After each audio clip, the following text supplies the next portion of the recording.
Ito ang native soft broom o mas kilala sa tawag na walis tambo. Kilalanin natin ang walis tambo na endemic dito sa Pilipinas. Meron din siyang camouflaging capabilities kaya mahirap siyang hanapin lalong-lalo na kapag hinahanap siya.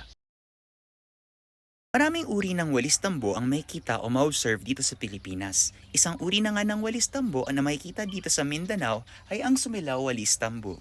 Ang walis tambo ay hindi mo mahanap sa librong ito dahil hindi naman to tungkol sa walis tambo. Ang natural habitat ng walis tambo ay natatagpuan lamang kung saan-saan tulad ng sulok-sulok ng inyong mga bahay.